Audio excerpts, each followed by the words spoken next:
जगातली सर्वात मोठी लोकशाही आणि या लोकशाहीचा पंतप्रधान होणार कोण? गेल्या काळात हा प्रश्न सातत्यानं चर्चेला जातोय. शरद पवार हे नाव या स्पर्धेत सर्वात पुढे मानलं जात आहे. महाराष्ट्राचे वरिष्ठ नेते. अनेक प्रश्न तुमच्या आमच्या मनात त्यांच्यासाठीच आहेत. तेच प्रश्न आपण थेट विचारणार आहोत शरद पवार साहेबांना. पवार साहेब आपल्याबरोबर आहेत. पवार साहेब, स्टार माझामध्ये आपलं स्वागत.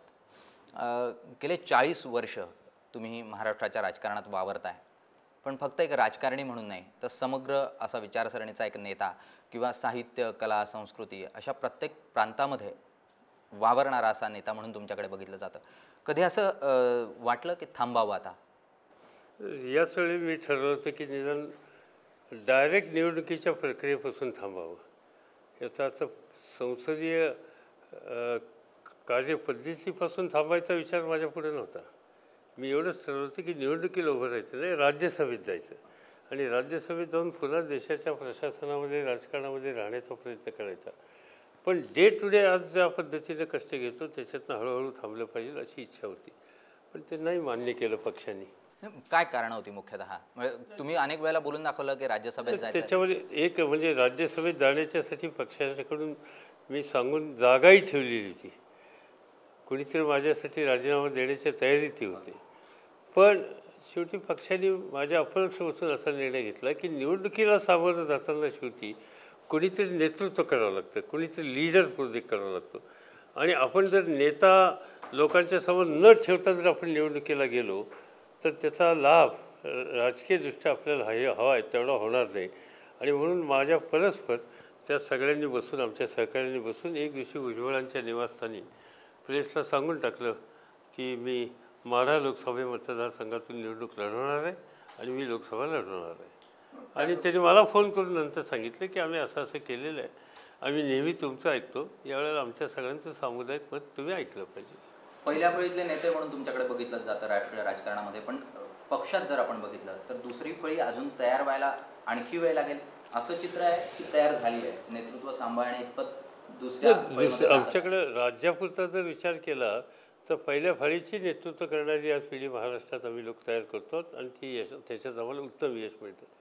प्रश्न असा आहे की महाराष्ट्रातनं आत्ता जी राष्ट्रवादीची जी लिडरशिप आहे त्याच्यामध्ये राष्ट्रीय पातळीवर रस घेण्याच्या संबंधीची तयारी फार मर्यादित सहकार्यांची आहे.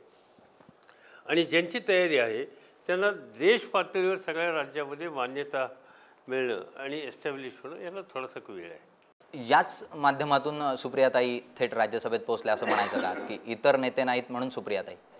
असं नाही, तिचा इंटरेस्ट होता याच्यामध्ये. तिचा इंटरेस्ट हा नॅशनल लेवलला काम असं आहे की ती परदेशात राहिलेली आहे, परदेशात शिकलेली आहे, बरेच वर्ष लग्नानंतरची 10-12-15 वर्ष ही परदेशात गेलेली आहे आणि त्यामुळे साहजिकच एक आंतरराष्ट्रीय म्हणजे ग्लोबल पॉलिटिक्स, ग्लोबल सिच्युएशन याच्या संबंधीचं थोडं वाचन आहे, अभ्यास आहे.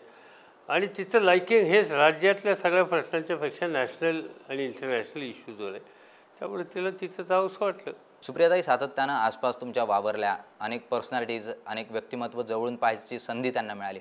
अजितदादांबाबत तुम्ही काय म्हणाल? म्हणजे अजितदादांचा विचार का नाही होऊ शकला या पूर्ण प्रक्रियेमध्ये? अजित हा मुख्यतः अत्यंत प्रभावी प्रशासक आहे, रिझल्ट ओरिएंटेड पर्सन आहे आणि महाराष्ट्रात आज उत्तम संघटन पक्षाच्या सगळ्या लहानपासून वरपर्यंत सगळ्यांची सुसंवाद ठेवण्याच्यामध्ये आज तो अत्यंत प्रभावीपणानं काम करतो आहे. त्याचं सगळं लक्ष इथं आहे. तो पार्लमेंटमध्ये होता एकदा, म्हणजे कधी मला वाटतं राजीव गांधींची हत्या झाली त्या वर्षामध्ये तो पार्लमेंटला इथून 4 लाख मतदान निवडून गेलेला होता 90 साली.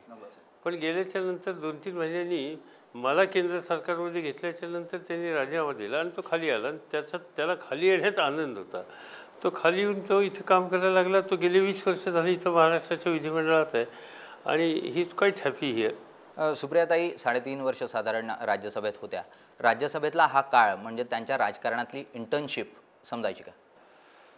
असं आहे की राज्यसभेत जाण्याचा तिला फायदा मिळाला कारण त्याचा तिने पुरेपूर लाभ घेतला. तुम्ही जर इंडियन एक्सप्रेस पार्लमेंटचं सेशन चालू असताना दिल्लीचा अंक बघितला तर रोजच्या अंकामध्ये आज पार्लमेंटमध्ये नव्या पिढीतल्या संसद सदस्यांनी काय केलं याचा समोर एक मोठा कॉलमच असतो. आणि जर तुम्ही त्या सगळ्या कालखंडातले जर ते अंक बघितले तर 90% दिवस तिचा पहिला नंबर आहे. व प्रश्न विचारण्याच्या संबंधी, पार्टिसिपेट करण्याच्या संबंधी, अटेंडन्सच्या संबंधी. कारण त्याच्यामध्ये तिने लक्ष घातलं आणि तिला एक थोडासा बेनिफिट हा मिळाला 2 गोष्टीचा. एक तर नाही म्हटलं तरी माझे मैत्रीचे संबंध सगळ्याच राजकीय पक्षात असल्यामुळं तिच्याशी एक सुसंवाद करायला, सगळ्यांचीच एक त्याला प्रोत्साहन द्यायला सगळ्यांचीच एक संधी तिला मिळत राहिली. गेले महिनाभर साधारण तुम्ही महाराष्ट्रात प्रचार करताय, वेगवेगळ्या मतदारसंघांमध्ये जात आहे, 2 टप्पे आटोपलेले आहेत. जर मतदानाच्या आकड्यांवर नजर टाकली तर 55% मतदान वर होताना दिसत नाही. ही उदासीनता का मतदारामध्ये? मला काही 55% उदासीनता वाटत नाही. 55% तुम्ही गेल्या अनेक वर्षाचे जर नुसत्या लोकसभेचे निकाल घेतले, ज्या वेळेला स्थानिक पातळीवरची निवडणूक असते त्यावेळी मतदान जास्त होतं. ग्रामपंचायतीला 80%च्या पुढे जातं, जिल्हा परिषदेला 70%च्या पुढे जातं, विधानसभेला 60%च्या आसपास जातं आणि लोकसभेला 50-55 होतं. आणि दुसरी एकही गोष्ट आहे की गेल्या वेळेला आणि या वेळेला निवडणुका ह्या एप्रिल-मे महिन्यामध्ये आल्या आणि एप्रिल-मे महिन्यामध्ये निवडणुका ह्या मतदारांना सुद्धा साधारणतः 9:30-10च्या नंतर संध्याकाळी 4:30-5 वाजेपर्यंत जिथं 42, 43, 44% ऊन असतं तर त्या ठिकाणी त्याचा परिणाम मतदानावर होतो. शिवसेना आणि राष्ट्रवादी काँग्रेसचं नातं तरी काय जाणून घेणार आहोत, पण एका छोट्याशा ब्रेकनंतर.